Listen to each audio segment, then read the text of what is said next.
తెలంగాణ తొలిదశ ఉద్యమంలో ఈశ్వరీబాయిది కీలక పాత్ర అన్నారు సీఎం రేవంత్ రెడ్డి. గీతారెడ్డి మంత్రివర్గంలో లేకపోవడం కాంగ్రెస్ కు లోటని అన్నారు. కాంగ్రెస్ పార్టీ గెలుపు కోసం గీతారెడ్డి ఎంతగానో కృషి చేశారని కొనియాడారు సీఎం రేవంత్. హైదరాబాద్ రవీంద్ర భారతిలో ఈశ్వరీబాయి వర్ధంతి సభలో సీఎం రేవంత్ రెడ్డి, మంత్రులు పొన్నం ప్రభాకర్, పొంగులేటి, జూపల్లి కృష్ణారావు పాల్గొన్నారు.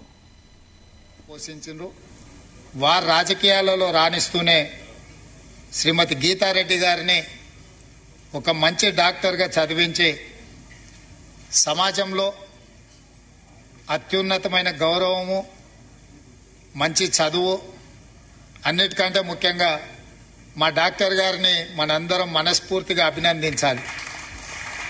ఎందుకు అనంటే గీతక్క రాజకీయాలలో ఎదగాలని, వారికి పూర్తి స్థాయిలో సహకారాన్ని అందించి హాస్పిటల్ రన్ చేయడం నుంచి మొదలు పెడితే నైతికంగా, ఆర్థికంగా, రాజకీయంగా వారు అండగా నిలబడి, మనం చాలా సందర్భాల్లో పెద్దలు చెప్తారు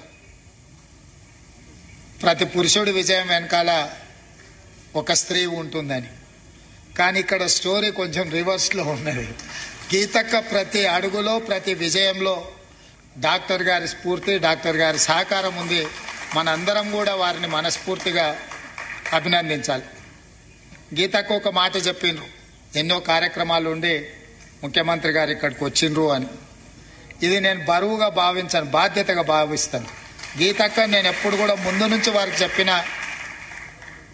సొంతంగా మనకు ఒక అక్క ఉంటే ఎట్లా ఉండాలని మనం కోరుకుంటామో డాక్టర్ గీతారెడ్డి గారు అట్లా ఉంటారు. ఏ విషయంలో ఉన్నా కూడా వారు పార్టీని నడిపే విషయంలో కానీ, ఆందోళన కార్యక్రమాలు తీసుకున్నప్పుడు కానీ, నేను పిసిసి అధ్యక్షుడిగా చిన్న వయసులో ఉన్న వారు కార్యనిర్వాహక అధ్యక్షుడిగా అందరికంటే చాలా బెటర్ పర్ఫామ్ చేసి 100% మార్కులు తెచ్చుకున్నది గీతారెడ్డి గారు. సభ్యత్వ నమోదు కార్యక్రమంలో 17 పార్లమెంటు నియోజకవర్గాలకు లేదా 10 ఉమ్మడి జిల్లాలకు కార్యనిర్వాహక అధ్యక్షులను బాధ్యతలుగా వేస్తే, దేశంలోనే అత్యధికంగా డిజిటల్ మెంబర్షిప్ ఎవరైనా చేపించిండ్రు అనంటే నల్గొండ జిల్లా ఇన్ఛార్జిగా ఉన్న గీతారెడ్డి గారు అత్యధికంగా పార్టీ సభ్యత్వ నమోదు కార్యక్రమాలు చేసిండ్రు. వారందరి సహకారంతో, వారి కృషితోని దేశంలోనే కాంగ్రెస్ పార్టీకి 45 లక్షల డిజిటల్ సభ్యత్వాలు చేసి తెలంగాణ రాష్ట్రం దేశంలోనే మొదటి స్థానం